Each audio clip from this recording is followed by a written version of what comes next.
2 minutes. Donc, ça va.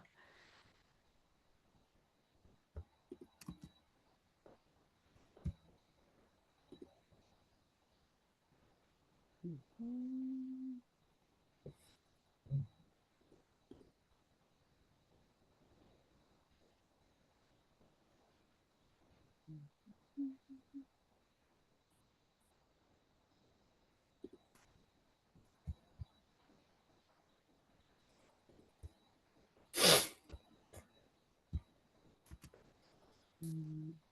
OK.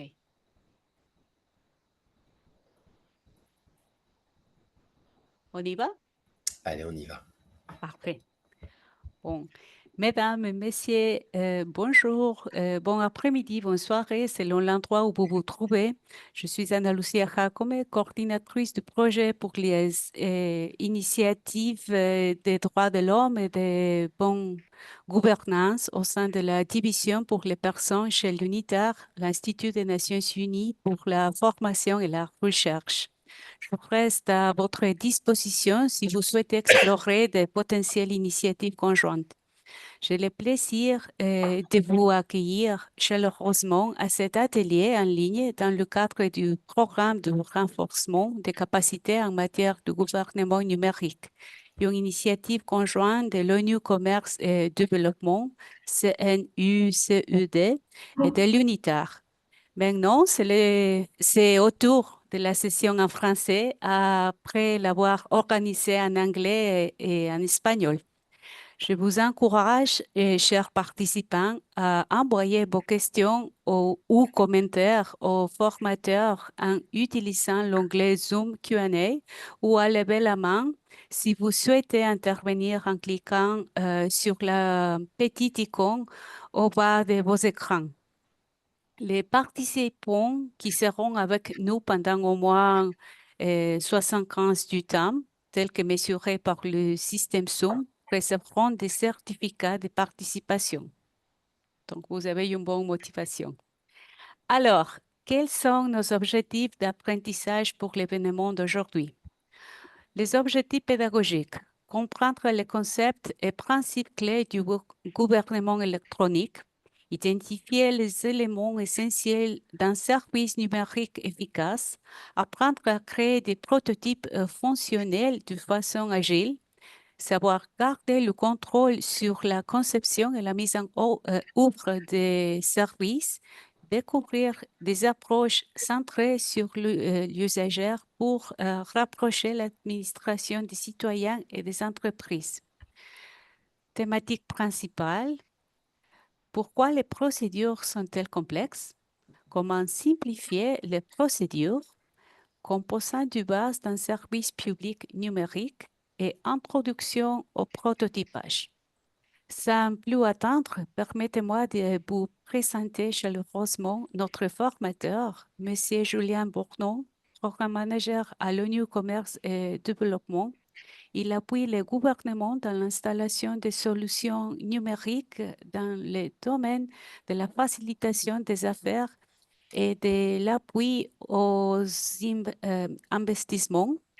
Il a coordonné et supervisé des projets de transformation numérique dans plus de 20 pays en Afrique et dans la région MENA. Julien, tu as la parole. Merci Ana Lucia. Bonjour à tous. Oui, j'ai eu la chance de travailler depuis une quinzaine d'années maintenant sur le gouvernement électronique et en particulier sur le continent africain. Pour tous ceux qui souhaitent en savoir davantage sur mon parcours, je vais partager mon écran. Pour tous ceux qui souhaitent en savoir davantage sur mon parcours, vous pouvez effectivement trouver pas mal d'informations et même me contacter à travers mon profil LinkedIn, Julien Bornon. Et je serai très heureux de vous donner davantage de conseils et de retours d'expérience ou de parler avec vous des différentes initiatives que vous pouvez mener.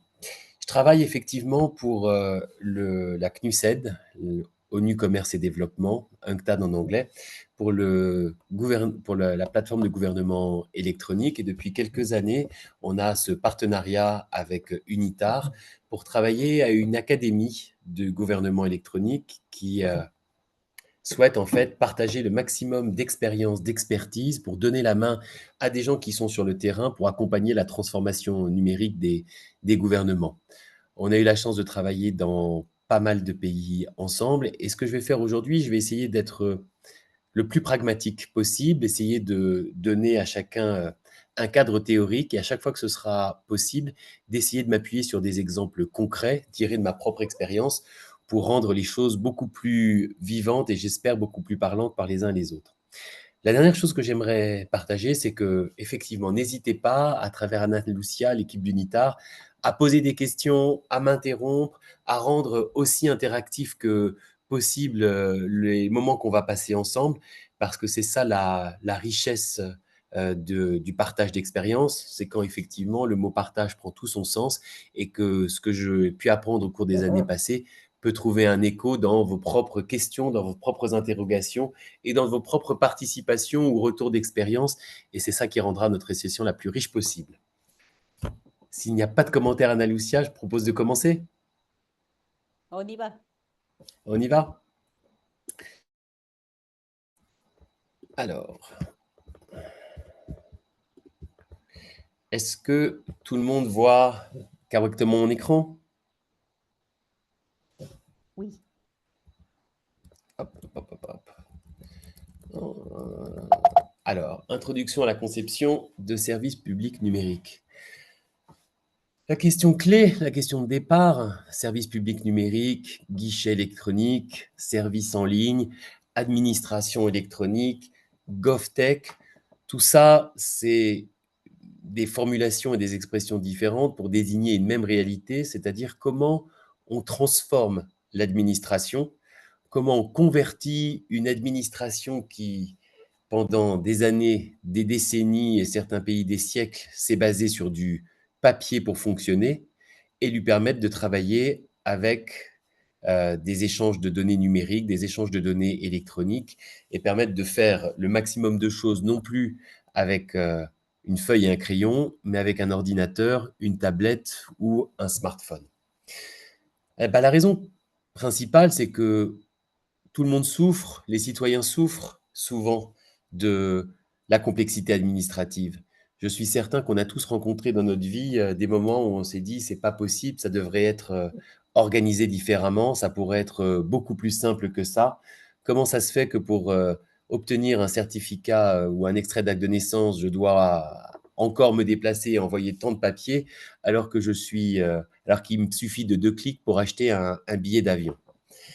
Donc effectivement, d'abord, pourquoi on va vers des services numériques? Parce que les citoyens, que ce soit des entrepreneurs, que ce soit des investisseurs, que ce soit des citoyens lambda, on recherche tous des services administratifs qui soient beaucoup plus efficaces et si possible beaucoup plus conviviaux.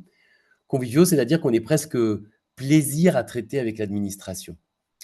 C'est une donnée fondamentale du vivre ensemble. De faire on accepte de payer des impôts et de contraindre et de limiter beaucoup notre liberté parce qu'on décide de vivre ensemble au sein d'un État et on s'attend, par exemple, quand on paye des impôts, que l'État offre des services de qualité, c'est-à-dire efficaces et conviviaux. Et à partir du moment où l'État n'offre pas ces services de qualité, alors ça peut être des routes, ça peut être des écoles, ça peut être les hôpitaux, ça peut être la police, mais c'est aussi la gestion administrative, ben on a l'impression qu'on est floué. Et donc, ça vient miner la confiance entre l'État, le gouvernement, les citoyens. Et s'il n'y a pas de confiance entre l'État et les citoyens, c'est très difficile de mettre en place les réformes et d'essayer de vivre efficacement au sein d'une même société. Donc, oui, pourquoi des services publics numériques? Pourquoi le gouvernement électronique? Pourquoi l'administration numérique? Bah parce que c'est une formidable opportunité avec la révolution numérique de créer des services administratifs beaucoup plus efficaces et beaucoup plus conviviaux et donc d'avoir un pacte social, une relation entre l'État et les citoyens qui soit marquée par beaucoup plus de confiance et donc d'adhésion. Le gouvernement électronique n'est pas toujours efficace ni simple à utiliser. Il existe de bons services en ligne et d'autres qui le sont beaucoup moins. Et qu'est-ce qui fait que cette différence? Alors ça peut être la connexion Internet, Par exemple, dans certains pays, moi, dans lesquels j'ai eu l'occasion de travailler, la connexion Internet, il y avait des bons services, il y avait des services électroniques, mais ils étaient difficiles à utiliser parce que la connexion Internet était médiocre. Sauf que ce genre d'handicap ou de défi d'infrastructure est de moins en moins vrai. Je travaille dans un certain nombre de pays en Afrique où il y a 10 ans, c'était difficile d'avoir une connexion Internet décente. C'est plus le cas aujourd'hui. Donc, s'il y a des services qui ne sont pas toujours simples à utiliser, s'il y a des services qui sont moins bons que d'autres, aujourd'hui, c'est parce que quand on a affaire à des mauvais services, c'est parce qu'ils ont été mal conçus, ils ont été mal réfléchis, ils ont été mal designés, comme on dit parfois.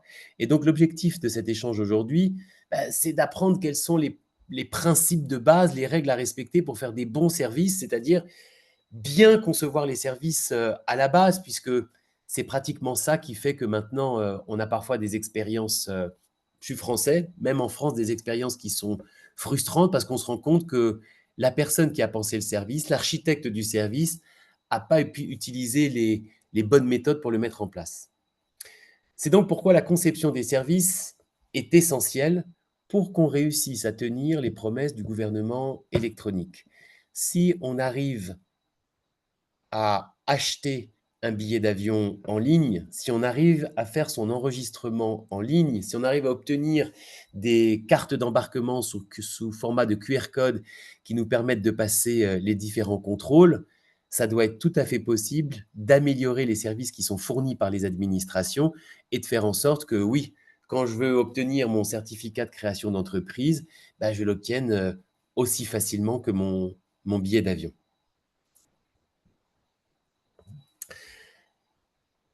Que signifie la conception des services? La conception des services, c'est ce qui va permettre de faire des services en ligne. On est d'accord, on en a parlé, mais surtout parce que la raison qui est derrière, comme pour le format papier, c'est de se conformer aux règles qui ont été édictées par l'État, le gouvernement, c'est-à-dire de respecter la loi et en échange du respect de la loi, de recevoir des prestations.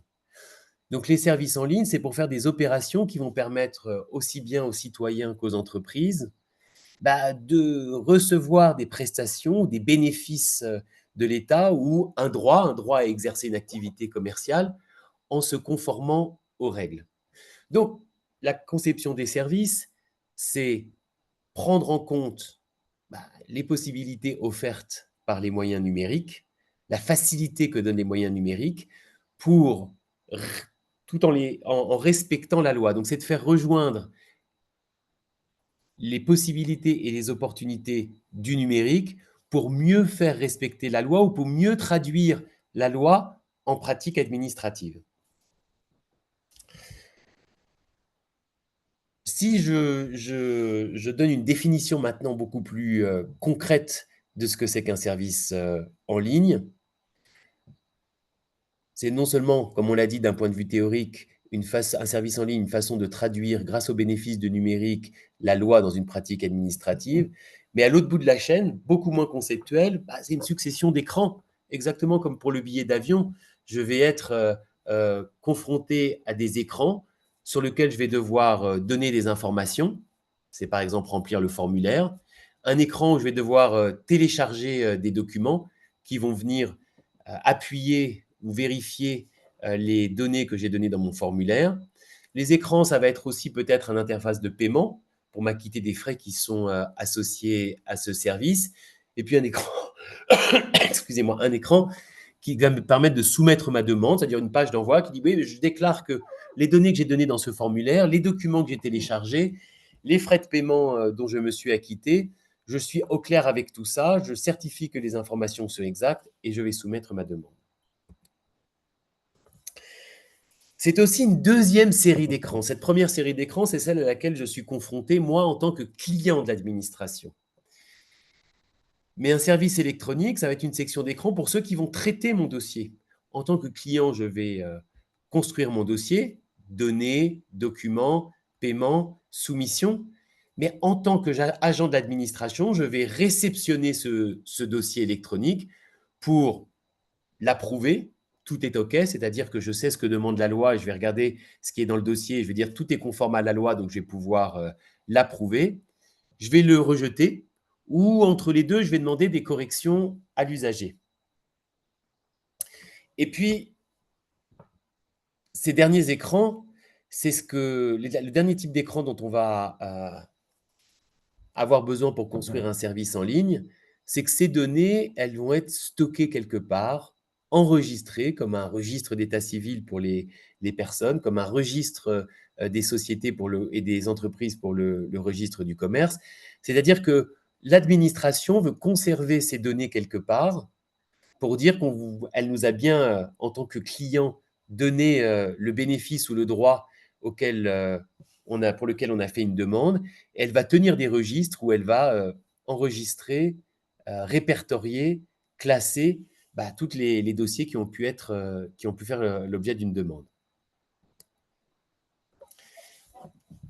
Dernière chose, oui, pour construire un service en ligne, on a aussi un certificat d'enregistrement, c'est-à-dire ce qui va témoigner que je suis bien inscrit dans le registre tenu par l'administration. Je vais prendre un exemple tout simple. Imaginons que j'ai la chance d'être père depuis quelques jours et je vais me présenter à l'administration pour faire la déclaration de naissance de ma fille Alia. La première série d'écrans, je vais remplir un formulaire pour déclarer la naissance d'Alia, qui va être née par exemple le 12 juin 2025. On va demander quels sont les prénoms et noms de ses parents. On va demander le lieu où elle est née. Et puis, on va me demander peut-être, dans cette première série d'écrans, qui est la constitution du dossier, de télécharger le papier qui m'a été donné par l'hôpital pour dire qu'elle est bien née. Peut-être que ça va me coûter 1 $, 2 $, 5 €, 10 000 francs CFA. Et puis, je vais soumettre ma demande en disant oui, oui, je déclare la naissance de ma fille Alia, tel jour, telle heure. J'ai payé les frais. J'ai le papier de l'hôpital qui dit que je fais cette demande et qu'elle est légitime. Donc, c'est effectivement cette première série d'écrans qui est de constituer le dossier électronique. Et puis ensuite, il va y avoir le traitement du dossier électronique, c'est-à-dire qu'un agent de l'état civil va examiner l'ensemble des pièces que j'ai fournies dans mon dossier électronique. Et puis, s'il trouve que tout est correct, il va l'approuver. Le fait d'approuver ce dossier, ça va permettre d'enregistrer dans un registre en ligne les données relatives à la naissance d'Alia.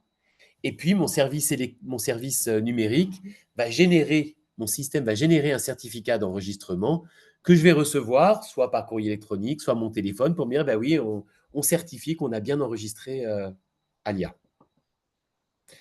J'espère que cet exemple est clair. N'hésitez pas à m'interrompre en cas de besoin. Ana Lucia, je te laisse faire écho aux observations, aux commentaires qui pourraient avoir lieu. On est bon jusqu'ici? Oui, ça va. Si quelqu'un veut partager un commentaire ou faire une question, nous sommes ici pour vous. Peut-être Monsieur Edmundo Francisco José, avant, il me semble que vous voulez parler et vous voulez euh, partager quelque chose. Non, ce n'est pas le cas. Pas maintenant, peut-être après. Donc, on Bon, peut continuer. alors je continue. Donc, la conception des services, c'est effectivement traiter ces 4 grandes étapes que je viens d'énumérer, constituer un dossier électronique, organiser le traitement du dossier électronique, organiser l'enregistrement des données du dossier dans un registre électronique et générer un certificat d'enregistrement. La conception d'un service public numérique, c'est jouer avec ces quatre grandes composantes pour les articuler de la façon la plus harmonieuse possible. Construire un service ou concevoir un service numérique, c'est pas simplement faire un formulaire en ligne, mais c'est du premier clic à la remise du document, organiser tout le parcours numérique. Comme je l'ai dit en introduction, alors la CNUSED, Conférence des Nations Unies sur le commerce et le développement, a une longue expérience d'abord dans la simplification des procédures administratives et puis ensuite dans la numérisation des services publics. On a travaillé depuis, moi j'ai rejoint ce département en 2000, 2009, donc il y a plus de 15 ans, avant même qu'on traverse de façon accélérée la transformation numérique telle qu'on la connaît aujourd'hui. J'ai commencé à travailler pour ce programme de la CNUSED pour travailler sur la simplification. Et on va consacrer un petit peu de temps au cours de cette séance à bien réfléchir à ce que veut dire la simplification. Parce que la simplification, c'est l'étape préalable à la numérisation ou la digitalisation. C'est-à-dire qu'on doit d'abord simplifier les procédures physiques pour ensuite les numériser de la façon la plus fluide et la plus efficace possible. Pendant très longtemps, la CNUSED a travaillé à la simplification sans basculer à la numérisation. C'est-à-dire qu'on avait des procédures et puis, comme on l'a tous vécu, on voyait des opérateurs, et en particulier des opérateurs économiques, aller d'une administration à une autre pour essayer de créer leur entreprise ou d'obtenir ou de s'enregistrer aux impôts. Et on a essayé de travailler avec les gouvernements pour simplifier les parcours physiques. Et puis ensuite, grâce à la transformation numérique, on s'est rendu compte qu'il y avait aussi un moyen encore plus euh, efficace pour obtenir des procédures simplifiées, qui étaient d'utiliser le smartphone, l'ordinateur, la tablette. Et c'est à partir de ce moment-là où on a basculé de la simplification physique à la simplification numérique, à la transformation de services administratifs sous format papier en services administratifs sous format électronique. On Nous s'est avons... associé. Ouais. Oh, désolé, désolé. Nous Non, non, avons reçu une question. Tu veux le prendre maintenant? avec grand plaisir. OK. Donc, la question de Monsieur Olivier Torpanou. Est-ce qu'il y a un cadre juridique qui définit la procédure mentionnée? Quelle procédure mentionnée?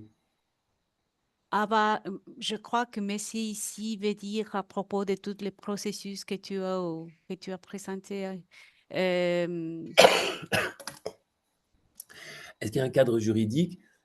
Il y a un cadre Ça dépend de juridique. chaque pays. Ouais, alors d'abord, chaque pays, on va prendre, parce que cette question, elle est ambivalente. Donc, je vais essayer d'apporter deux ou trois réponses parce que je ne sais pas quelle est la question. La première réponse, c'est pour toute procédure administrative, évidemment, il y a un cadre juridique, que ce soit déclarer son enfant à l'état civil, créer son entreprise ou faire une opération de commerce import-export. À chaque fois, pour chaque pays, il y a un cadre juridique qui va encadrer la procédure administrative. La deuxième question, c'est est-ce que dans certains de ces pays, il y a un cadre juridique dédié aux procédures électroniques? C'est en train de changer. Dans un certain nombre de pays, mais c'est toujours difficile de revoir la loi, il y a de plus en plus de législations qui sont adoptées où il y a des articles qui sont dédiés à la digitalisation. Je vais prendre par exemple l'exemple du Cameroun qui, a 1 an ou 2 ans, a revu les textes réglementaires et légaux sur la création d'entreprises. Et effectivement, dans le cadre de cette révision des textes réglementaires et légaux, il y a un certain nombre d'articles qui ont été introduits pour favoriser, imposer même la création d'entreprises en ligne avec un certain nombre de spécifications en disant que désormais, il faudrait que ça se passe en ligne, de préférence et même de façon systématique. Donc, est-ce qu'il y a un cadre légal du numérique? En fonction des pays, en fonction des domaines, oui, il y a de plus en plus de législations qui sont prises, soit par domaine de procédure, soit un cadre numérique de transformation de l'État en général, qui va inciter, encadrer ou même obliger les administrations à se tourner vers le numérique. Ensuite, est-ce qu'au niveau régional, il y a des incitations qui sont prises? On peut prendre par exemple, on va prendre par exemple l'Organisation pour l'harmonisation du droit des affaires en Afrique, qui s'appelle l'OHADA, et qui, il y a plusieurs années déjà, dans sa tentative de faire converger les textes réglementaires qui encadrent le droit, les textes législatifs, les textes juridiques qui encadrent le droit commercial, a mis un certain nombre d'incitations en disant là, oui, même chose qu'au niveau national avec le Cameroun, il faut absolument se tourner vers le numérique. Et ensuite, au niveau international, ça arrive que dans certains traités, de plus en plus, on trouve des mentions des procédures numériques. Je vais citer par exemple l'accord de facilitation des échanges de l'OMC, dont le Trade Facilitation Agreement de WTO, qui est un texte juridique qui encadre la simplification administrative pour les procédures de commerce, d'import-export entre les pays au niveau mondial. Et là, à nouveau, il n'y a pas de caractère contraignant dans les articles de ce traité concernant le numérique, mais il y a une forte incitation qui est de dire on doit de plus en plus généraliser les procédures numériques et donc voilà, et faire en sorte que ça devienne le nouveau standard. Est-ce que j'ai répondu à la question? Oui, il y a beaucoup de questions, mais Tant ça mieux. va. Oui. Euh, oui, je crois qu'on peut continuer. On a envoyé un message au monsieur Edmundo Francisco une autre fois, si jamais, parce que nous avons vu qu'il a essayé une autre fois D'accord, de, ok, de lever la main. Donc, on continue, s'il vous plaît. on continue. Donc la CNUSED a une longue expérience d'abord dans la simplification de la numérisation et depuis effectivement quelques années, on s'est associé avec l'UNITAR pour créer cette académie du gouvernement électronique qui a pour vocation de créer de faire des webinaires comme on a aujourd'hui, de diffuser un maximum de bonnes pratiques, de principes et d'outils pédagogiques pour aider tous ceux qui sont intéressés par la transformation numérique des gouvernements à se doter de principes, d'outils, de savoir, et ensuite, effectivement, de trouver une déclinaison dans l'assistance directe aux gouvernements qui en font la demande. Effectivement, on est en train de travailler sur des cours en ligne qui, au-delà des webinaires, permettront à chacun de se connecter et d'accéder à un programme complet de gouvernement électronique.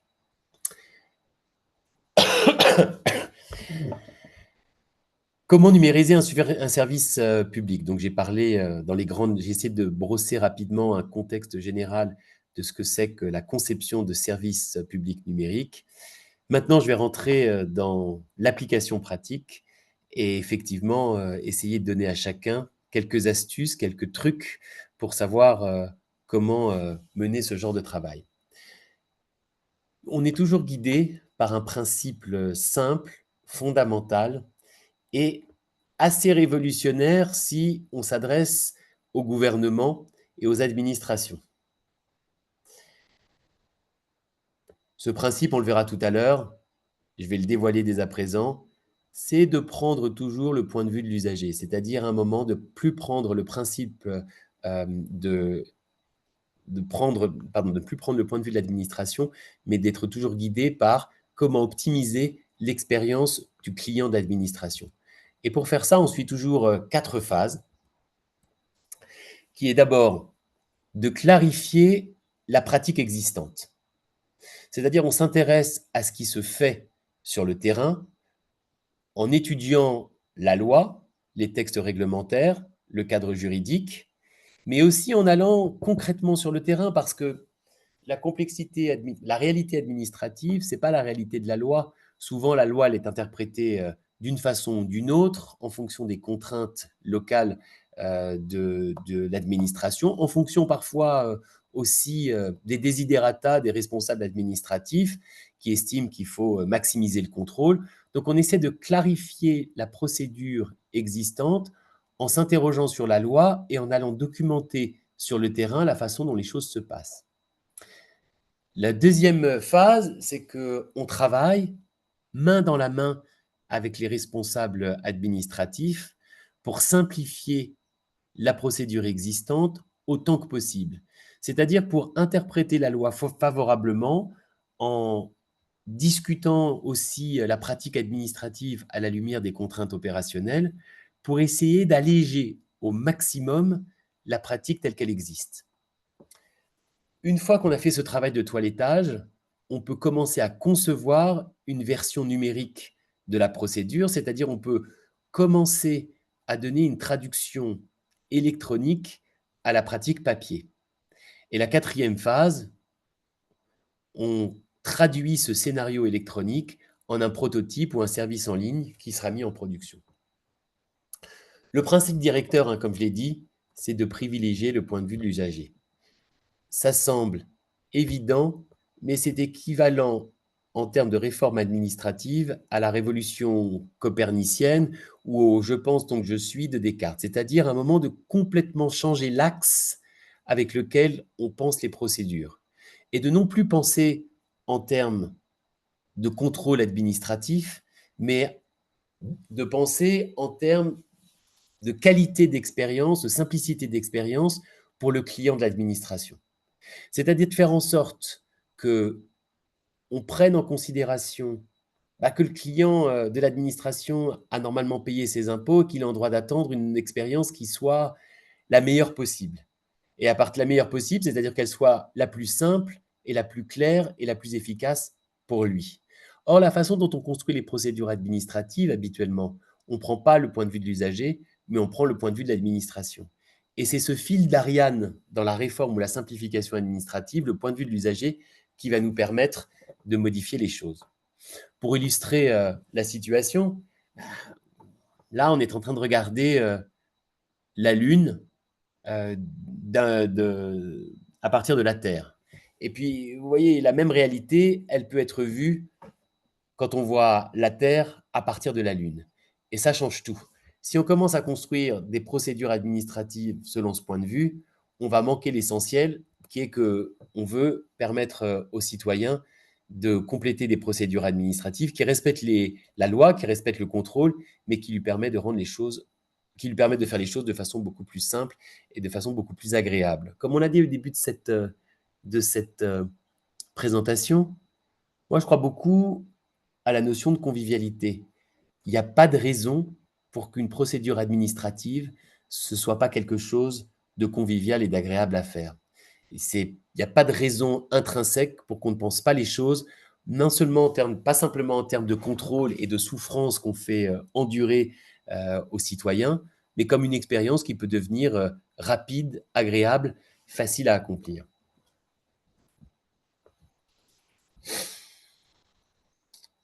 Donc le seul objectif qu'on doit garder en tête, c'est effectivement mettre en place des services qui soient centrés sur l'usager. C'est une petite illustration avec un cartoon. Effectivement, à gauche, c'est la façon dont les procédures administratives sont souvent vues et sont imaginées par l'administration. Et le tableau de droite, c'est tel qu'elle devrait être avec un client.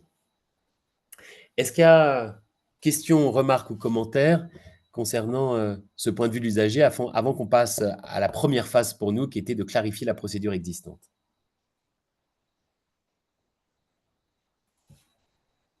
Pas de questions maintenant. 4 phases, hein. Clarifier, simplifier, imaginer une procédure numérique et mettre en place ensuite la procédure numérique. Pas de questions. Donc, clarifier la procédure existante. À la CNUSED, on a mis en place un outil qui s'appelle e-Regulations et qui va, au cours de cette séance, permettre de montrer ce que c'est que la clarté sur les procédures administratives. Il peut y avoir toute une série d'autres outils, toute une série d'autres moyens d'apporter de la clarté sur des procédures administratives. Moi, je vais utiliser celui-ci, mais effectivement, l'important, c'est de respecter la méthode du point de vue de l'usager et d'avoir en tête cette exigence de il faut que ce soit clair et compréhensible. Donc moi, je vais le faire avec e-Regulations, mais comme j'ai dit, c'est possible d'utiliser toute une autre série d'outils pour clarifier les procédures. Alors, cet outil e-Regulations, vous verrez ici qu'il a été mis en place dans toute une série de pays. C'est ce qu'on appelle Investment Information Portal. Vous voyez qu'ici, ou Trade Information Portal, c'est le même outil. On l'a mis en place pour clarifier les procédures administratives, c'est-à-dire pour apporter de la transparence sur les procédures administratives. Alors, je vais prendre un premier exemple. Par exemple, je vais aller au Burkina, sur la page d'accueil, sur le Burkina Faso. Et puis là, vous allez avoir un portail e-Regulations qu'on a rebaptisé Business Procedure, où on essaye de créer un guide des procédures en apportant le maximum de clarté sur comment faire les choses. Donc, je vais sélectionner la création d'entreprise. Je vais dire que je veux m'enregistrer comme commerçant et je veux faire un enregistrement physique.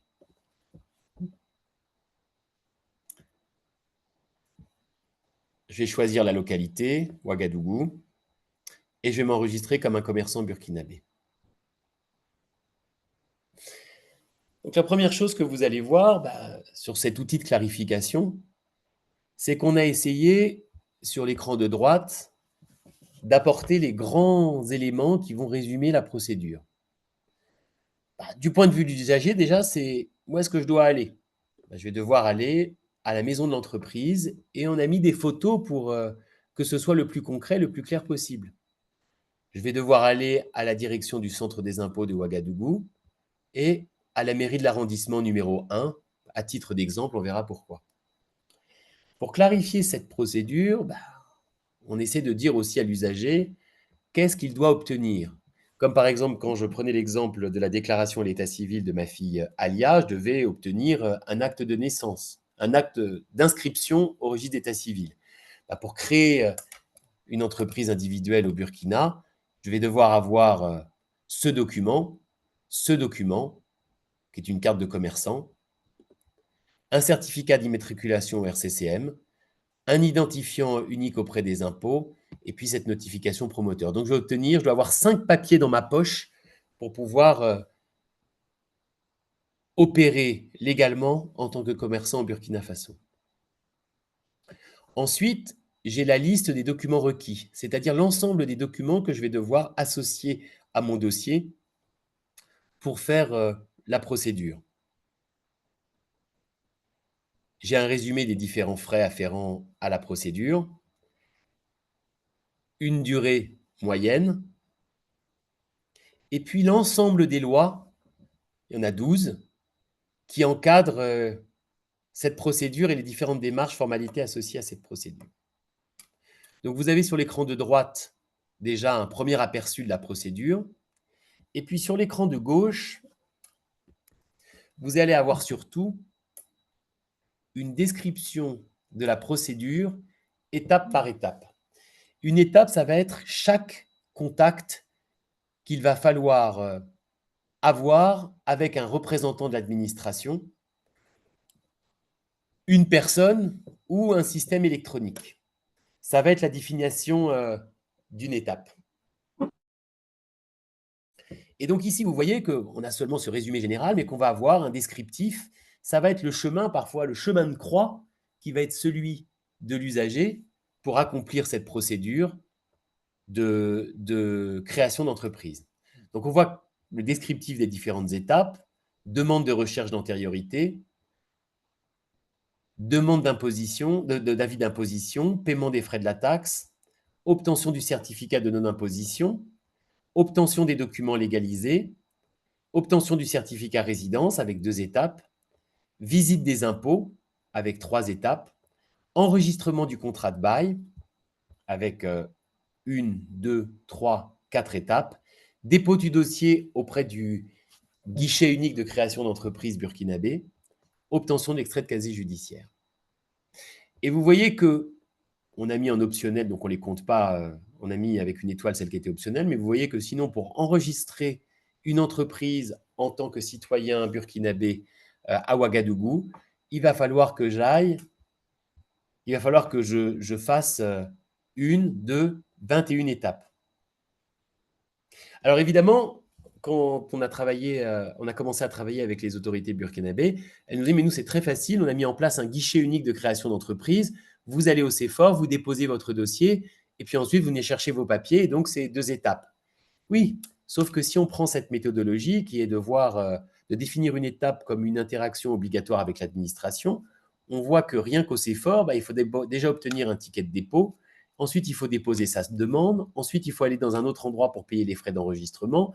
Ensuite, il faut obtenir un ticket de retrait. Ensuite, il faut retirer les documents de commerçant, déposer la demande d'enregistrement et déposer une autre demande d'enregistrement supplémentaire. Donc, vous voyez que, voilà, en toute bonne foi, les autorités qui cherchaient à simplifier et avaient acté que c'était simple au guichet unique puisque vous déposiez votre dossier et vous récupériez votre dossier. C'était donc 2 étapes et en creusant un petit peu les choses, on s'est rendu compte que c'était déjà 7 étapes. Et puis en continuant à les interroger, en disant, mais dans les papiers que vous déposez au CEFOR, il faut bien aller voir les administrations pour les récupérer. Et c'est comme ça qu'on a construit le chemin de l'usager qui est de dire, oui, vous devez déjà enregistrer votre contrat de bail et ce sera 4 étapes. Vous devez visiter les impôts et ce sera 3 étapes. vous devez obtenir un certificat de résidence et ce sera 2 étapes. Vous devez légaliser les documents, ce sera 2 étapes supplémentaires. Vous devez obtenir un certificat de non-obtention à la taxe de résidence et effectivement, vous devez payer la taxe de résidence et faire une recherche d'antériorité. Et donc, effectivement, le début de la discussion ou le début même de l'enquête qu'on a faite pour décrire la procédure de création d'entreprise au Burkina Faso, on discute avec l'administration qui a son point de vue. Et son point de vue, c'est 2 étapes. Et puis quand vous prenez réellement le point de vue de l'usager, que vous documentez avec le maximum de détails, de clarté et de réalisme la procédure, vous vous rendez compte que les 2 étapes initiales telles qu'elles étaient conçues, envisagées en toute bonne foi par les autorités burkinabées deviennent 21 étapes différentes.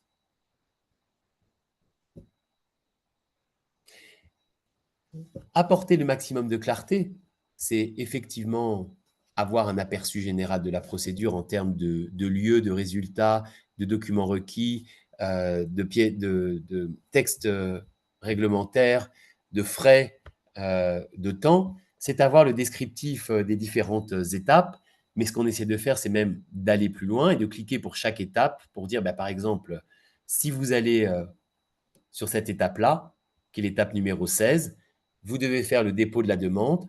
Ça se fait au CEFOR, auprès du service central, auprès de cette personne. Vous allez obtenir un rendez-vous. Vous allez ensuite devoir donner l'ensemble des éléments constitutifs au dossier. On va essayer d'apporter un peu de clarté sur le temps que ça peut prendre, d'expliquer pourquoi c'est obligatoire, de donner des informations complémentaires et ensuite de demander à une autorité administrative légitime, comme c'est le cas ici, de certifier la procédure pour dire oui, ça se passe bien comme vous le voyez sur l'écran. C'est ce qu'on appelle l'exercice de clarification. Et comme vous le voyez, alors je suis sûr que certains d'entre vous ont déjà vu des portails d'information, ont déjà lu des guides de procédure ou des manuels de procédure, mais l'important, c'est d'aller le plus possible dans la clarté et le détail. Et effectivement, nous, on a essayé d'imaginer ce modèle qui nous permet qui permet de fournir des informations utiles aux clients de l'administration, parce que tout est détaillé presque comme dans un film sur écran, et puis ensuite qui va permettre surtout aux autorités administratives de réaliser souvent que ce n'est pas aussi simple qu'elles ne le pensaient. Donc on a mis en place cette méthode, comme je le disais, concernant les portails sur l'investissement et la facilitation des affaires, sur l'ensemble des points jaunes que vous pouvez voir sur mon écran, et en termes de clarification des procédures de commerce, d'import-export, c'est les points verts que vous voyez sur l'écran. Si je donne un exemple de procédure, par exemple, de commerce, ce sera le même principe. L'opération qu'on va sélectionner, ce sera par exemple l'exportation d'ananas. On est toujours, là, on n'est plus au Burkina Faso, on est au Togo. Mais on va faire un portail d'information et puis un portail sur le commerce et plus sur l'investissement. Je vais dire que je veux connaître la procédure d'exportation d'ananas.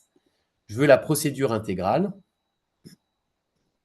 c'est-à-dire tout ce que je dois faire. Et puis, vous allez voir un résumé de la procédure, ce que je dois obtenir, ce que je dois fournir, combien ça va me coûter et les différentes étapes. Sur la gauche, si je vais sur une étape, effectivement, à nouveau, je vais trouver les endroits où je dois aller, ce que je veux obtenir, ce que je dois fournir, etc., etc., etc.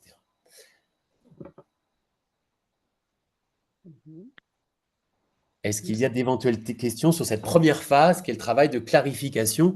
Alors, en termes de transformation numérique, si certains des participants sont plus familiers dans le vocabulaire de la transformation numérique, c'est ce qu'on appelle le business process analysis, c'est-à-dire faire la cartographie des procédures telles qu'elles existent en pratique. Sauf que ce que je vous ai montré à travers cet outil e-regulations, c'est un business process analysis survitaminé dans le sens où on essaie d'avoir le maximum de détails, d'informations sur les bases légales, les personnes, les documents, les formulaires, les certificats qu'on obtiendra. Il y a une question, Julian, Mhm. si tu me Bien sûr. permets. Donc, dans les contextes africains où de nombreux services publics sont encore majoritairement manuels, où les infrastructures numériques sont parfois limitées, euh, quels sont les principaux défis rencontrés lors de la phase de clarification et de simplification des procédures existantes avant leur numérisation? Et comment peut-on les surmonter efficacement? Tu viens déjà de partager deux exemples de l'Afrique. Peut-être que tu peux Mhm. complémenter un petit peu l'information. Bien sûr, le premier élément de réponse, c'est que l'Afrique n'est pas plus mal lotie et je pense qu'elle est même mieux lotie en termes de clarification, de simplification et de transformation numérique. Pourquoi je dis ça? Parce que on a l'impression que effectivement, peut-être, il y a un degré d'émergence différent en Afrique, il y a plus de difficultés et que partout ailleurs dans le monde, c'est beaucoup plus simple et beaucoup mieux fait. Notre expérience, quand on vient à ce planisphère, c'est que ce sont les mêmes problèmes partout. Et que qu'on soit en Amérique latine, qu'on soit en Afrique, qu'on soit en Asie centrale, qu'on soit dans l'océan Pacifique, ce sont les mêmes problèmes partout. C'est-à-dire que, à titre comparatif, on n'a pas, il n'y a pas des procédures il n'y a pas des procédures fortement compliquées, plus compliquées en Afrique qu'en Amérique latine, par exemple. C'est pas vrai. Tout le monde est confronté au même problème et il y a une espèce de grammaire universelle ou de complexité universelle de la procédure administrative. Donc voilà, ce que je veux dire, c'est qu'il ne faut pas se flageller sur le continent africain. Je pense que c'est pas plus compliqué qu'ailleurs. La deuxième, toujours dans ce premier élément de réponse, je dis que je pensais même que l'Afrique était mieux lotie, c'est que oui, je pense qu'il y a une urgence au changement, il y a une pression beaucoup plus forte parce qu'il y a moins de ressources et il y a autant d'exigences de la part des citoyens. Et donc, les gouvernements africains, souvent, sont plus prompts au changement et qu'il y a moins de sédimentation des procédures administratives, il y a moins de complexité, les gens sont plus proches, sont plus prompts à changer que dans un certain nombre de pays, par exemple européens. Je fais de la transformation numérique depuis 15 ans en Afrique. Je ne ferai pas de transformation numérique en France, qui est mon pays d'origine, parce que je pense que c'est trop compliqué. Et pourquoi c'est trop compliqué? Parce que, et c'est mon deuxième élément de réponse sur de quoi on a besoin pour aller à la transformation numérique, c'est ce qui est trop compliqué en France, c'est que les gens ne sont pas prêts à changer dans leur tête. C'est-à-dire qu'à un moment, réformer, simplifier une procédure administrative, ça demande un changement de psychologie, un changement de paradigme psychologique. Et je trouve qu'il y a beaucoup plus d'ouverture sur le continent africain que dans un certain nombre d'autres pays où on pense que de toute façon, ça marche pas trop mal et qu'il n'y a pas besoin de changer les choses. Le vrai moteur ou le vrai basculement de la transformation numérique, c'est le changement qui s'opère dans la tête. Et donc, qui s'opère dans la tête, alors à tout niveau euh, de responsable, que ce soit le responsable d'un service, que ce soit le responsable d'un département ministériel, que ce soit un ministre ou que ce soit un président de la République. Ça fonctionne bien quand on trouve quelqu'un ouvert, qui a compris les enjeux et qui comprend que c'est pas si compliqué que ça et qui est prêt à faire changer les choses. C'est pour ça que des pays comme, vous voyez ce point bleu ici, comme l'Estonie, est un champion du gouvernement électronique, certes parce que c'est un pays avec une population de 2 à 4 millions d'habitants, mais aussi parce qu'il y a eu des gens qui ont compris que c'était pas si compliqué que ça si on prenait le problème dans le bon sens. Donc ma réponse sur comment réussir à faire advenir la transformation numérique sur le continent africain, en faisant ce qu'on fait aujourd'hui, en essayant d'évangéliser sur la transformation numérique, en essayant d'expliquer que c'est pas si compliqué que ça, si on s'y prend bien, et essayer d'évangéliser au plus haut niveau des décideurs et des gouvernants pour que, à un moment, ils prennent les choses en main et qu'ils décident que ça doit être comme ça et pas de l'ancienne façon. Je vais faire un post-scriptum à cette réponse en disant que les pays où ça se passe bien, en termes de projet, de gestion de projet, dans les classiques de la gestion de projet, on a les clients, les bénéficiaires, les experts, etc. Puis on a toujours quelqu'un qui doit être dans le projet un sponsor, c'est-à-dire un parrain vers qui veut que le projet arrive et vers qui on va pouvoir se tourner pour obtenir de l'aide en cas de difficulté. Et les projets de transformation qui se passent bien, c'est quand on a un sponsor, une autorité d'assez haut niveau qui veut que le projet se fasse, ministre, secrétaire général, directeur d'administration, et qui effectivement ne va pas avoir peur de trancher quand il y a des nœuds, quand il y a des problèmes, quand il y a des difficultés, pour qu'on arrive au bout du projet. Je vais m'arrêter là, j'espère que c'était une réponse convaincante pour notre participant. Oui, moi aussi, j'espère la même chose. Pour moi, au moins, ça va. Et bien On sûr continue? que pour l'inclusion sociale des personnes à mobilité réduite, la possibilité d'avoir des services numériques dans différents domaines, pas seulement par rapport au commerce, aide beaucoup. Au fur et à mesure que les infrastructures informatiques progressent et avec la littérature numérique appropriée pour les bénéficiaires, le développement pour améliorer la qualité de vie sera évident. Aussi, il y a un commentaire d'un des participants. Il dit qu'il revient à l'État de mettre les moyens nécessaires pour accompagner un tel projet. Ça, oui, ça est lié aussi aux conditions politiques et économiques, mais il y a des autres alliances qui peuvent être pour améliorer la situation. Qu'est-ce que tu penses? Je pense que, je pense que la question des moyens est très importante, mais comme tu l'as dit, c'est la question dans les moyens, dans les ressources qu'on doit mobiliser, c'est la volonté politique. Ensuite, c'est pas qu'une question d'argent, c'est même les moyens, c'est la volonté politique, les personnes avec lesquelles on construit une équipe, qu'on mobilise, qu'on forme et qui vont accompagner ce changement au niveau local. C'est ensuite la méthode qu'on va utiliser pour faire les choses. Et c'est ce que j'essaie de partager aujourd'hui de façon très très rapide en 1 heure et demie d'intervention. C'est quelle méthode on utilise. Ensuite, il y a la question de la technologie et de l'argent, mais c'est secondaire par rapport aux 3 premiers points.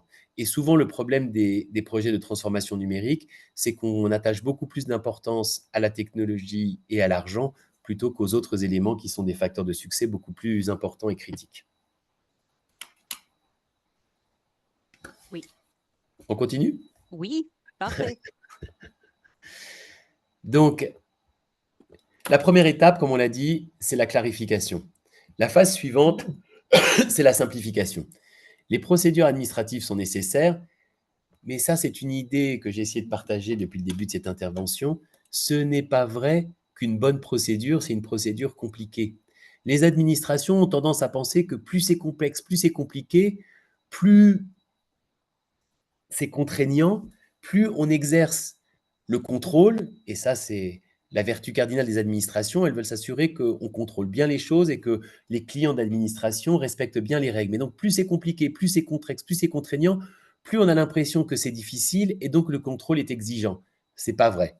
On peut contrôler de façon très efficace en un clic maintenant avec un certain nombre d'outils électroniques, mais même aussi par le passé, c'est pas vrai que complexité, contrainte égale impact du contrôle. Pourquoi elles sont complexes? On en a parlé rapidement en introduction. Bah parce que, comme on l'a vu sur la création d'entreprises, au Burkina Faso, ça fait intervenir non seulement le guichet unique, mais avant, ça fait intervenir les impôts. Avant, ça fait intervenir pour la résidence, ça fait intervenir d'autres impôts pour les timbres fiscaux. Bref, c'est pas simplement une administration avec laquelle on a affaire, comme dans la plupart des cas, comme pour déclarer à l'état civil ma fille Alia, mais c'est un enchevêtrement d'administrations et chaque administration, comme elle adopte son propre point de vue et pas celui de l'usager, elle voit pas ce qui se passe dans les autres administrations. Donc elle pense par exemple, comme le CEFOR au Burkina Faso, que ça va être 2 étapes alors que c'était 6, et elle voit pas qu'avant d'arriver à ces 6 étapes au CEFOR, ben, il y a une vingtaine d'autres étapes qui sont imposées à l'usager pour pouvoir apporter les papiers que demande le CEFOR. Et puis, c'est ce que j'ai dit aussi, la culture administrative, la culture des administrations, les administrations se sentent souvent investies de la mission de faire appliquer la loi, de faire appliquer la loi dignement, et donc leur responsabilité, c'est la responsabilité de contrôle. Que ce soit un contrôle de forme plutôt que de fond, c'est même pas l'enjeu. Il faut contrôler. Donc, on considère que tout citoyen est un gangster, que tout citoyen va vouloir frauder, et donc il faut s'assurer qu'on ne va pas laisser le fraudeur exercer sa malhonnêteté, et donc on va essayer de l'empêcher de nuire, alors que une perception de bon sens est que 97% des gens ne sont pas des gangsters, mais sont des gens de bonne foi, et que de toute façon, donc pourquoi venir enquiquiner 97% pour un pourcentage de gangsters qui reste limité, et que quand on est un gangster, de toute façon, on trouve toujours un moyen de contourner. Mais il y a cette culture administrative très profonde qui est de dire, on est là pour contrôler plutôt que pour faciliter. Dans ce contexte, qu'est-ce que ça signifie simplifier? Comme on l'a dit, c'est de faciliter la pratique administrative pour l'usager dans le respect des obligations légales, c'est-à-dire on ne laisse pas tomber le contrôle, mais on essaye de rendre la procédure la plus simple possible, c'est-à-dire la plus conviviale possible. Comment simplifier? Si je prends notre outil e-regulations de tout à l'heure, le business process analysis de façon générale, c'est de réduire le nombre d'étapes. C'est de faire en sorte qu'au lieu d'avoir 26 étapes pour créer une entreprise au Burkina, on regarde ce qu'on peut supprimer comme étapes inutiles au regard de la loi, qu'on puisse réorganiser les choses pour qu'il y ait un nombre minimum d'étapes pour l'usager. Et puis, c'est aussi réduire au minimum les exigences. C'est quoi les exigences? C'est les documents que je dois apporter ou c'est les informations que je vais devoir remplir dans le formulaire. Je vais donner un exemple très concret, à nouveau issu de la pratique. Et on va voyager cette fois à Bagdad, en Irak, où on a mis en place de la même façon un portail de l'investissement. Et je vais prendre l'exemple de la création d'entreprise. Vous voyez, ici à Bagdad, pour créer une entreprise, alors on a la même chose que ce qu'on avait au Burkina, le résumé de la procédure avec les institutions, le résultat final, les documents qui sont demandés. Et là, vous voyez qu'on a un mur de documents. On a 47 documents différents pour constituer le dossier. Les coûts, la durée, et on voit les bases légales qui sont impliquées. Et puis, vous voyez que pour créer une entreprise, imaginez-vous, vous devez aller taper à la porte de 35 étapes. C'est-à-dire, vous voulez créer votre entreprise, on est déjà dans un contexte compliqué en Irak, vous devez affiner votre business model, vous devez recruter des employés, vous devez comprendre votre marché, vous devez sécuriser votre outil de production. Et puis, l'État, simplement pour vous donner un papier qui est votre certificat d'enregistrement, va vous demander de faire un parcours administratif de 35 étapes. Les 16 premières étapes, c'est pour obtenir simplement le nom commercial. Donc, sur ces 35 étapes, il y en avait presque 50% qui étaient consacrés au fait d'obtenir un nom commercial. Alors, avec des choses très simples, vous deviez avoir vous deviez obtenir une lettre d'approbation. Ensuite, vous deviez faire une vérification dans un ordinateur, vérifier la disponibilité du nom, et ainsi de suite. D'accord? Là, c'était la première étape, voilà, jusqu'à obtenir la lettre finale qui vous disait vous pouvez prendre. Il y avait des gens qui faisaient ça. Je décris quelque chose de très réel en Irak, jusqu'à obtenir à la fin votre lettre d'approbation qui disait bah oui, le nom que vous voulez utiliser, par exemple CNUSED SARL, vous appartient. Et là, on ne parle même pas de. Et ce qu'il fallait faire, il fallait surtout aller d'un bureau à un autre. Vous alliez d'un bureau numéro 1, un bureau numéro 2, un bureau numéro 3, un numéro 4. Et on est intervenu pour travailler avec le responsable du département, c'est-à-dire le chef de ces différents bureaux auxquels je venais taper les uns après les autres. Et puis on lui a montré parce qu'on lui a montré cette descriptif étape par étape, ce parcours de l'usager, ce parcours du combattant, on pourrait dire. Et il a réalisé qu'effectivement, ces étapes, c'était énorme pour un usager, pour quelqu'un qui voulait créer son entreprise. Donc, il a pris une mesure toute simple pour avoir moins d'étapes. Il a convoqué les différentes personnes, cette personne-là que vous voyez à l'étape 16, la personne ici que vous voyez à l'étape 1, et il leur a dit, à partir d'aujourd'hui, on ne va plus travailler bureau par bureau, on ne va plus demander aux clients d'aller d'un bureau à un autre, on va tout simplement créer un guichet unique, c'est-à-dire que le client aura accès à un seul bureau, et puis tout le parcours du combattant qui est décrit ici, on va l'internaliser, le rationaliser, faire en sorte que ça aille beaucoup plus vite en mettant tous ces agents administratifs ensemble dans une même salle. Et le résultat, il est ici, c'est que maintenant, pour obtenir, pour obtenir l'approbation du nom, ben, on est passé de 16 étapes à 1, 2, 3, 4, 5 étapes. Ça reste différentes étapes, mais vous voyez comment on a rationalisé. On a quand même fait en sorte de diviser par 3 le nombre d'étapes pour lesquelles il était nécessaire pour obtenir un nom commercial. Cette technique, la technique du guichet unique, on l'a mis en place dans un certain nombre de pays pour réorganiser les choses de façon physique avant même de passer à la procédure électronique.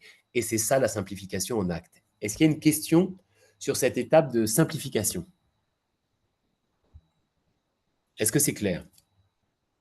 Et là, ce qu'il faut retenir, c'est que c'est toujours possible de simplifier. À partir du moment où on a un tableau très précis de la réalité, bah, il y a plein de petites astuces, comme l'astuce du guichet unique. Nous, on a à la CNUSED identifié 10 principes de simplification qu'on peut appliquer au parcours pour pouvoir supprimer le nombre d'étapes et supprimer les documents et les informations qui sont demandées au promoteur.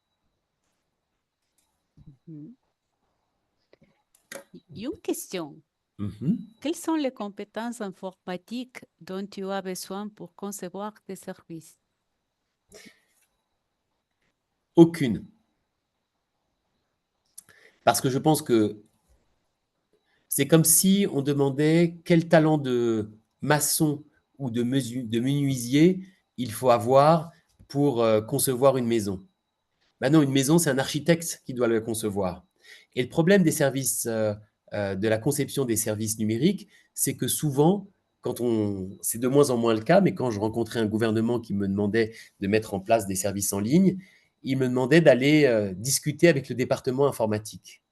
Et moi, je disais très simplement, non, ce n'est pas avec le département informatique que je veux discuter. Je veux discuter éventuellement avec le département informatique, mais aussi au même niveau avec le département juridique, parce que ce sont eux qui font la loi qu'on doit transcrire en pratique administrative. Et je veux discuter avec le secrétaire général ou avec le directeur de la procédure elle-même ou avec le ministre lui-même pour savoir comment vous voulez simplifier. Parce que c'est très important de discuter avec le menuisier, c'est très important de discuter avec le maçon, c'est très important de discuter avec l'électricien parce qu'ils vont avoir un rôle à jouer dans la construction de la maison. Mais ce qui compte au niveau de la conception, c'est que c'est l'architecte qui doit discuter avec eux, mais c'est l'architecte qui doit décider avec son client, qui est la personne qui va habiter la maison. Mhm. Et après avoir développé le système pour le maintenir, par rapport à la propriété intellectuelle et tout le travail après, est-ce que l'institution qui est devant va maintenir l'indépendance ou toujours il faut vous appeler? Non, d'abord, moi, j'essaie de partager aujourd'hui une conception des services qui peut s'appliquer à n'importe quel type d'outils. J'utilise les outils qui sont les miens, mais j'essaie d'expliquer les choses au-delà de nos propres outils. Pour la clarté des procédures, j'ai utilisé Irrigation, la simplification, parce que c'est les outils que je connais. Il y a plein d'autres outils pour clarifier les procédures et simplifier les procédures. Ensuite, sur la maintenance, l'objectif, je vais reprendre l'image de la maison. L'objectif, c'est que le client qui habite dans sa maison, il n'ait pas besoin de faire appel à l'architecte quand il a un problème avec le fonctionnement d'une pièce ou d'une autre. Il peut dire, ah, j'avais décidé de faire une véranda, mais finalement, ça m'intéresse plus d'avoir une véranda, je voudrais la convertir en salon télé. Donc là, il peut rappeler son architecte et retravailler ensemble. Mais normalement, tout est fait pour que la personne qui habite la maison, elle vive de façon durable, en toute autonomie dans sa maison. Maintenant, effectivement, elle peut avoir besoin, quand il y a un problème de prise électrique, d'appeler son électricien, c'est-à-dire travailler avec le département informatique du ministère, par exemple, pour régler le problème de prise électrique. Mais l'objectif, c'est qu'en tout cas, nous, en tant qu'intervenants, on disparaisse à la fin du projet. Parfait. Merci. On a parlé de la simplification. Maintenant, une fois que, je rappelle, il y a 4 étapes. La clarification, la simplification et puis la conception des services. Ça peut intervenir, comme je l'ai dit, une fois qu'on a une procédure qu'on comprend bien et, si possible, si elle a déjà été allégée de toute une série de contraintes inutiles. C'est-à-dire qu'une fois que la procédure a été clarifiée, on sait ce qui est réellement nécessaire, on a éliminé un certain nombre de documents, et puis on sait quels sont les contrôles qu'on doit préserver. Donc maintenant, on va commencer à concevoir une version numérique améliorée. Alors, je pense qu'il n'y a rien de plus important que le slide que je vais commenter maintenant. Sur la gauche, vous avez un usager de l'administration. Un usager de l'administration, comme on l'a dit, il va vouloir s'inscrire dans un registre. Si c'est une entreprise, l'entreprise va vouloir s'inscrire au registre du commerce. Si c'est un parent qui fait la déclaration d'état civil, il va vouloir inscrire son enfant au registre d'état civil pour avoir l'acte de naissance.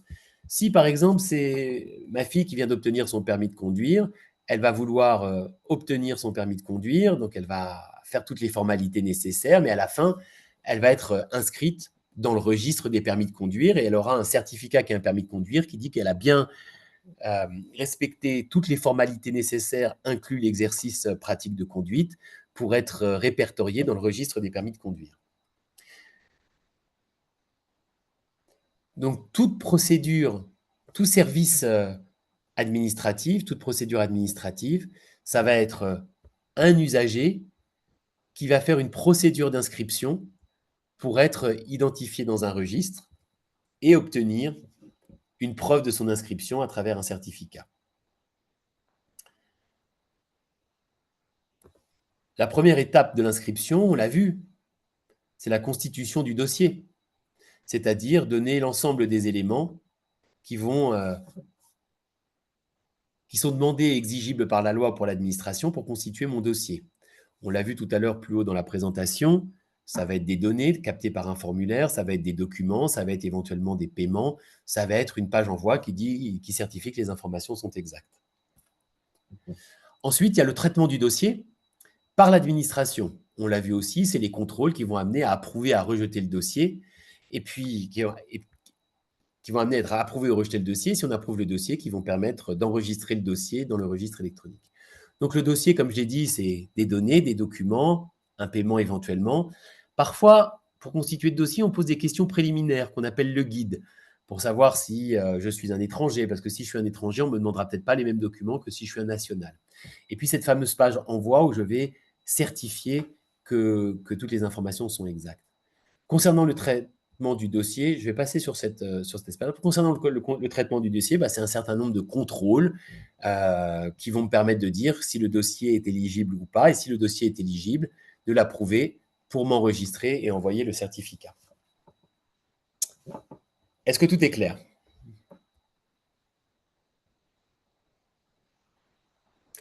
Oui. Je pense que ce slide est vraiment le slide le plus important pour comprendre la conception d'un service en ligne. On a un usager qui veut faire une inscription. Cette inscription, elle se fait à travers la constitution d'un dossier. Ce dossier va être traité par l'administration. Si le traitement est positif, ça va permettre l'enregistrement de la personne, de ses données dans un registre électronique et donner la génération d'un certificat. Nous, donc, cette partie-là, c'est ce qu'on appelle la constitution d'un service public numérique. On utilise une plateforme qui s'appelle eRegistrations pour réussir à concevoir ces services facilement. Et puis, on a une autre application qu'on appelle GDB, Generic Database System, pour gérer les registres électroniques qui sont associés à eRegistrations.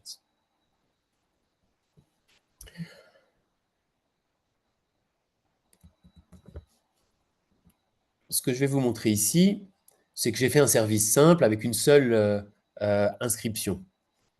Mais comme on l'a vu, parfois, il est possible, quand je veux m'inscrire auprès de plusieurs registres, prenons le cas par exemple de la création d'entreprise. Bah, je vais vouloir m'enregistrer aux impôts, au registre du commerce, à la sécurité sociale, auprès du ministère du Commerce et puis auprès de la Chambre de commerce. Bah, il est tout à fait possible, pour faire ces différentes inscriptions, ces différents enregistrements, bah, de combiner dans un seul dossier électronique ce dont ont besoin toutes ces administrations. Donc, je vais avoir un seul dossier pour répondre aux demandes de toutes ces administrations et je vais organiser ici le flot du dossier, le traitement du dossier pour que chaque administration puisse avoir son mot à dire, faire son travail d'approbation et permettre l'enregistrement dans les différents registres. Ce que j'ai montré dans le slide précédent, c'est comment ça se passe de façon simple quand je dois faire une seule inscription, un seul enregistrement, mais il est tout à fait capable de factoriser ce processus pour, avec un seul dossier, avoir un seul flot de traitement auprès de différentes administrations. Est-ce qu'il y a des questions sur cette troisième phase qui est concevoir le service électronique?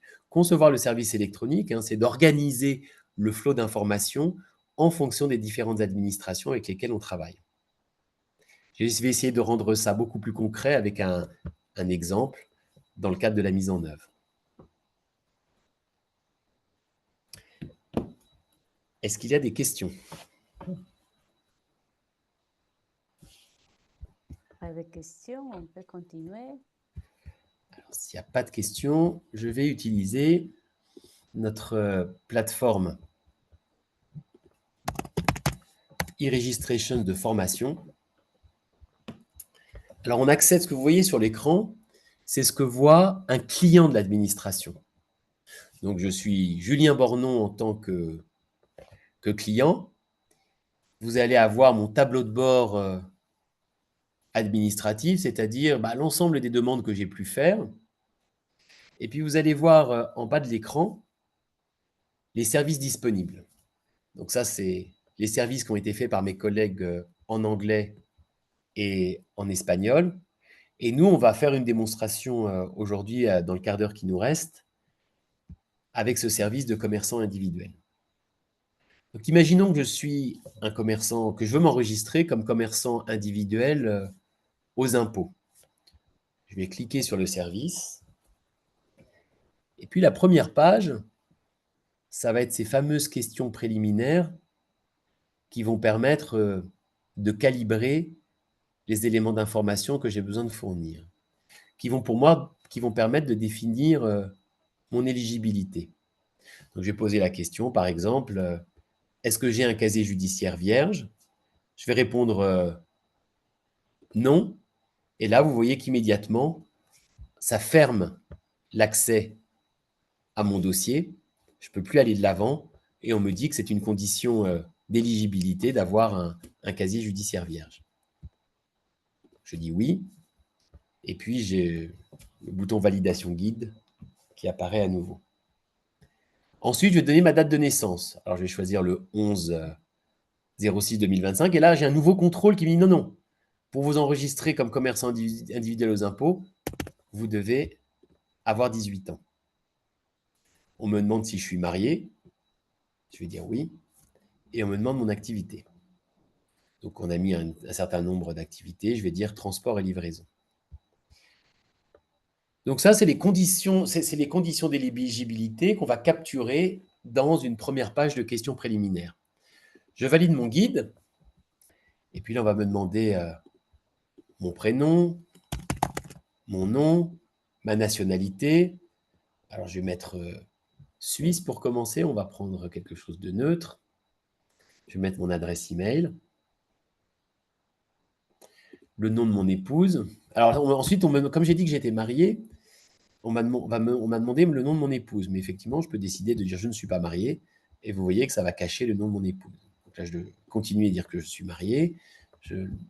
Ma épouse s'appelle Saïda Abouid, sa nationalité, elle est marocaine, et son adresse va être la suivante. Ensuite, on va me demander l'adresse d'exploitation. Alors, je vais dire que c'est 33 rue Sidi Abed. Je vais mettre le nom de la rue, le numéro 33, le département, je vais dire Aroura. La commune, ce sera Aroura, et je vais mettre le numéro de téléphone. Donc là, c'est les informations de base dont j'ai besoin pour remplir mon formulaire. Je valide. En fonction des informations que j'ai remplies, on va me demander de télécharger mes documents. Donc, je vais télécharger ma pièce d'identité, ici, vous voyez. Je vais télécharger une facture d'eau ou d'électricité. Je vais télécharger mon extrait de casier judiciaire vierge. Et je vais valider ma page document. La prochaine étape, c'est le paiement. Voilà ce que j'ai à payer. Alors, soit on a un outil de paiement électronique qui permet de payer directement, soit effectivement, je dois aller payer à la caisse. Et une fois que j'ai payé à la caisse, je viens charger mon reçu de paiement. Je confirme le paiement. Et puis là, on a notre fameuse page d'envoi où je vais certifier que toutes les informations sont exactes. On en profite pour expliquer à la personne qu'elle va obtenir un certificat numérique qui sera disponible dans son compte en ligne. Et puis, elle a toutes les informations désormais pour valider et envoyer si elle le souhaite. Je vais revenir en arrière sur ma PowerPoint. Et donc, effectivement, vous voyez ici qu'on a constitué le dossier en ligne. On a répondu aux questions du guide, on a chargé des données dans un formulaire, on a partagé les documents, on a fait le paiement et on est prêt à valider dans la page envoi.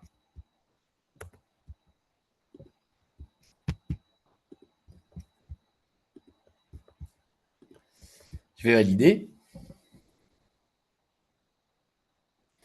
On me dit parfait, ça a été envoyé. On voit dans mon tableau de bord que pour mon service enregistrer un commerçant, le dossier Bornon qui a été créé aujourd'hui à 12h17 est en attente de traitement. Et on me dit qu'il est en attente de traitement au rôle révision. Parce que là, effectivement, une fois que mon dossier a été envoyé, on va passer de la partie client à la partie administrative, c'est-à-dire à la partie traitement.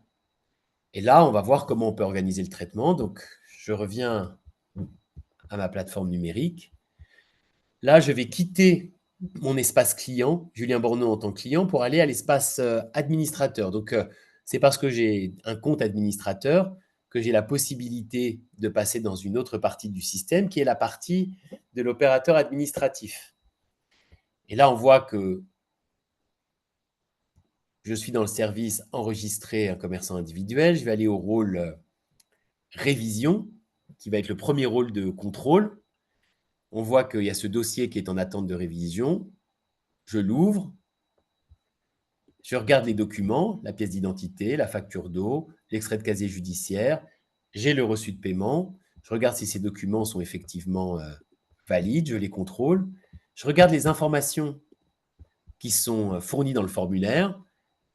Donc, effectivement, voilà, vous voyez le nom du commerçant individuel, époux, épouse, etc. Je vérifie que tout est convenable. Et si tout est convenable, effectivement, on va me dire d'examiner les documents, ce que je viens de faire. Vous voyez, ça n'a pas été traduit en français. Soit j'estime qu'il y a une correction qui doit être demandée, et je vais cliquer sur ce bouton pour demander une correction. Par exemple, vérifier le nom de l'épouse. Ou alors, je vais décider d'approuver le dossier pour qu'il aille à la prochaine étape de contrôle. La prochaine étape de contrôle, après la révision, ce sera la validation.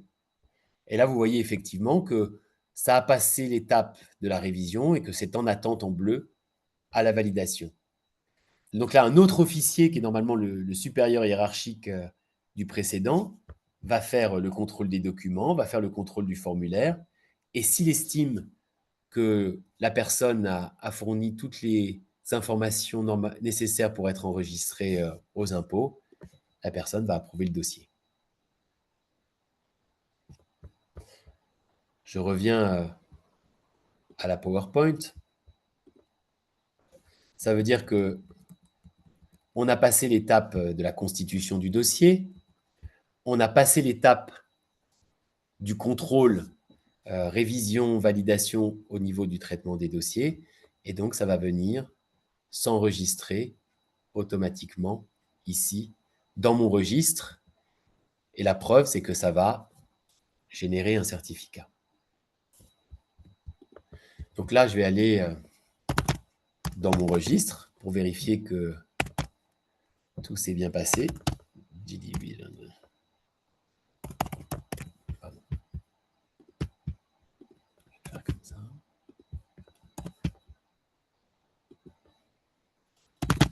i.training.regis.org. Donc, je vais dans mon registre électronique. Je vais aller... Moi, je n'ai pas utilisé ce registre-là, j'ai utilisé le...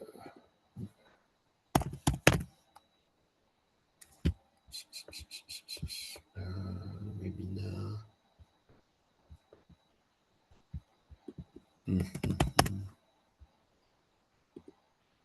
Bon. Ça apparaîtra, je vais retrouver mon registre, mais ça doit apparaître ici, comme vous le voyez sur mon écran. Ça, c'est mon registre électronique.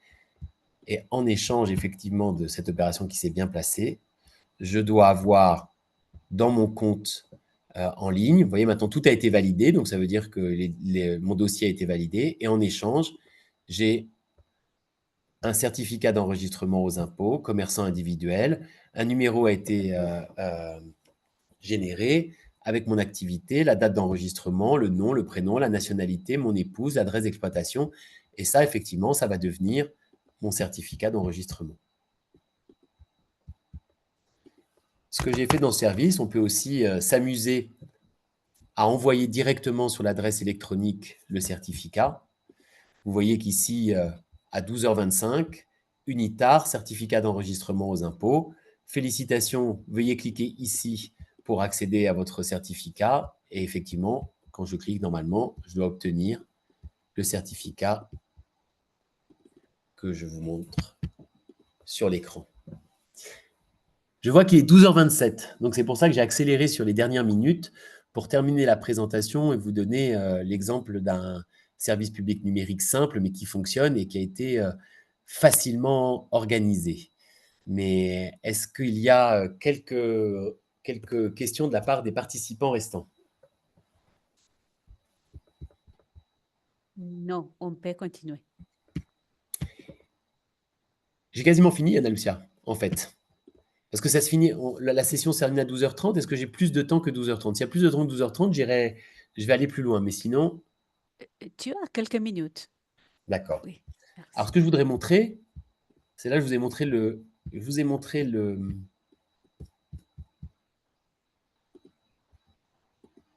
je vais faire du propre, voilà. Je vous ai montré un exemple de service public qu'on a conçu à travers la plateforme e-Registrations. Pour conclure,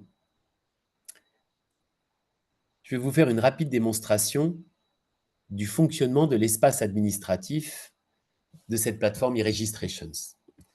Donc, cette fois, c'est plus pour les usagers du service, qu'ils soient les clients ou les fonctionnaires, ça va être plus pour les départements informatiques ou les gens qui sont associés à la conception des services. Ce qu'on a essayé de faire à la CNUSET, c'est effectivement de créer un outil qui va permettre d'avoir le minimum d'exigences informatiques et qui va permettre de créer des services à la volée avec un outil extrêmement simplifié. Donc, je vais prendre Là, on est dans notre interface administration, dans notre espace de configuration. Et vous voyez que j'ai ma liste des services. On a les services de mes collègues. Et moi, je vais utiliser, je vais garder simplement le service qui m'intéresse, enregistrer un commerçant individuel aux impôts. La première chose que je peux faire avec cet outil de configuration, à tout moment, je peux changer le titre de mon service. Je peux changer aussi, vous voyez, on a les pages ici de guide, du formulaire, des documents à télécharger, la page paiement, la page d'envoi. Je peux à tout moment configurer ces pages en fonction du cadre légal, de la pratique, et puis des bonnes pratiques d'un service en ligne. Si par exemple, là j'ai posé mes questions sur casier judiciaire, date de naissance, êtes-vous marié, activité. Si je pense qu'il faut rajouter une question, par exemple, je vais prendre ce composant, je vais le mettre directement dans mon formulaire et je vais poser cette fois la question: voulez-vous vous enregistrer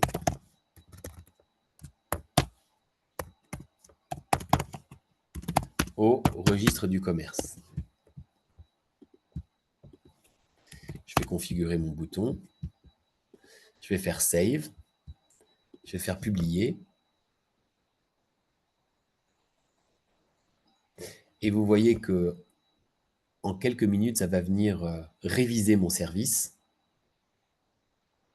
et qu'on va avoir une question supplémentaire qui va s'afficher sur notre guide. Je reviens ici, je charge ma page, qui sera enregistrer un commerçant individuel. Voulez-vous vous enregistrer au registre du commerce? Et donc, de la même façon, à un moment, si je souhaite, par exemple, poser d'autres questions au niveau du formulaire, si je veux demander le prénom, le nom, mais par exemple, si je veux demander le genre, bah, je vais configurer mon composant pour pouvoir collecter les informations qui me sont utiles ici.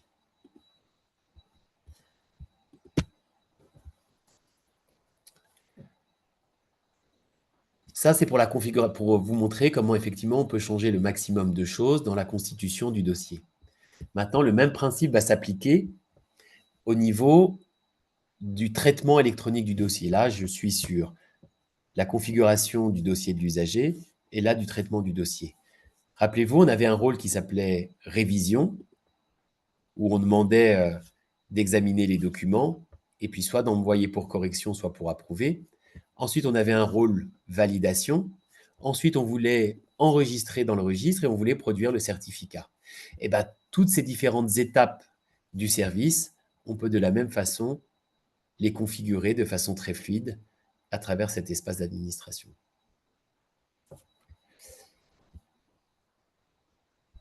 Mes certificats, de la même façon, si je décide que mon certificat a besoin d'autres informations, bah, je peux directement configurer ici le certificat et obtenir les informations reflétées dans le service live dès que j'ai publié les choses. Est-ce qu'il y a des questions à ce stade? Non.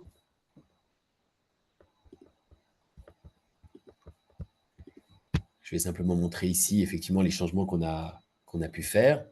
Donc, vous voyez, on avait l'enregistrement RC. J'avais demandé de genre mâle, femelle, c'est apparu.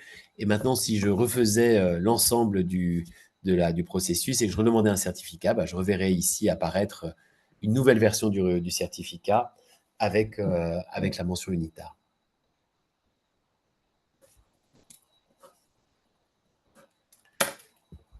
Voilà un modèle simplifié sur la base des principes qu'on a partagés ce matin, un modèle simplifié de conception des services en ligne avec un outil particulièrement performant qui s'appelle e-Registrations.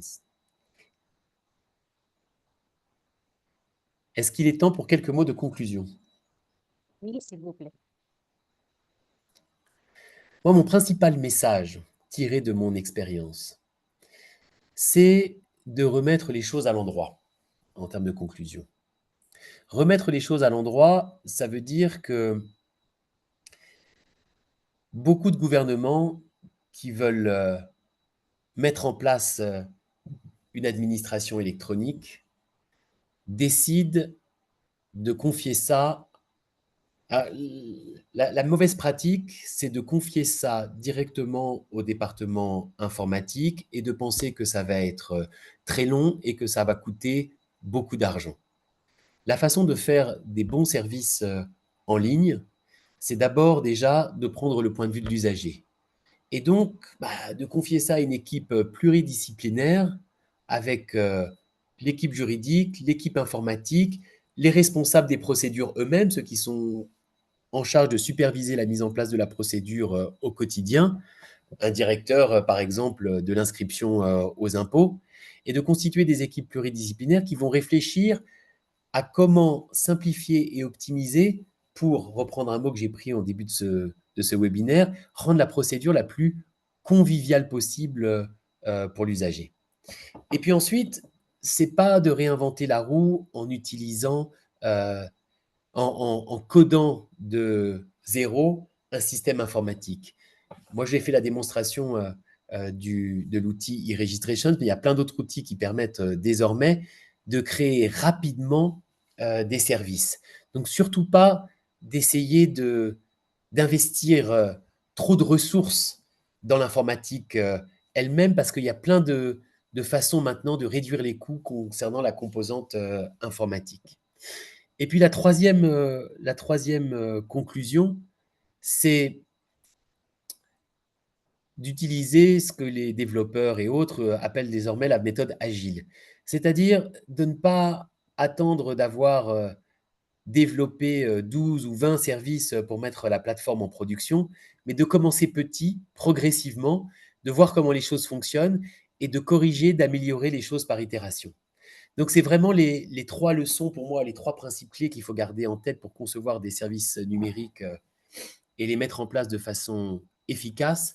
D'abord, effectivement, ne pas laisser ça aux informaticiens, mais d'abord, quatre principes, pardon. Le premier principe, avoir toujours en tête l'exigence de l'usager et de rendre pour lui la procédure la plus conviviale possible. Ensuite, avoir des équipes pluridisciplinaires et ne pas penser que c'est un problème informatique qui doit être entre les mains du département informatique. C'est souvent des gens de très bonne volonté, mais il faut travailler avec eux au sein d'une équipe pluridisciplinaire, mais ne pas laisser le monopole d'un projet comme celui-ci à l'équipe informatique, parce que souvent, les difficultés ne sont pas d'ordre informatique. Comme j'ai dit, c'est le troisième point. Il ne s'agit pas d'investir beaucoup d'argent dans tout ce qui est IT, parce qu'il y a plein d'outils qui permettent de faire les choses très facilement désormais. Et puis, quatrième point, il faut avancer par itération. Il faut commencer par étape par étape. Il ne faut pas avoir peur de se lancer. Il faut commencer par des petits services et apprendre de ces petits services pour construire toute une galaxie de services numériques. Voilà les principales conclusions que je voulais partager avec vous aujourd'hui. Parfait, merci beaucoup. Ce vendredi, nous nous sommes échappés ensemble au Burkina, au Togo et à l'Irak. Merci pour cette aventure, Julien. Pour nous, il est vraiment un plaisir de travailler avec l'ONU Commerce et Développement. La clarification, simplification et le prototypage des procédures favorisent la jouissance du droit d'accès à l'information et à la gouvernance. Merci à tous les participants d'être joints à nous aujourd'hui. On va vous envoyer vos certificats de participation par email ainsi que les PowerPoint. Restez à l'écoute de nos prochaines initiatives d'apprentissage. Et finalement, nous vous invitons chaleureusement à visiter notre page web. Je viens de partager sur les chatbox. Et un grand merci et bon week-end. Au Merci revoir. beaucoup à tous. Au revoir.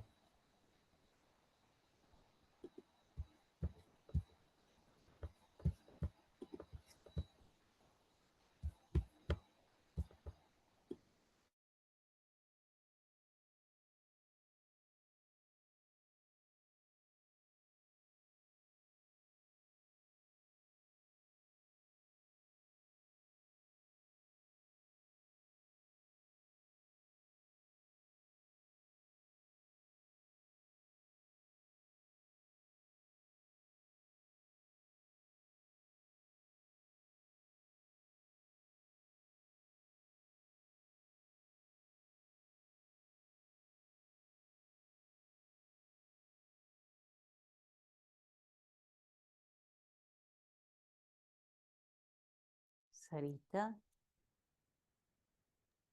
Yes. Donc, Hello. hey, Hi. can you hear me? Yes. Okay. All good then. You have the video. Please don't forget to download it. Julien, tu es ici? Okay. I think we can close the session, please. Yes. Okay. Okay, thank you. See you soon in my office, please. Bye.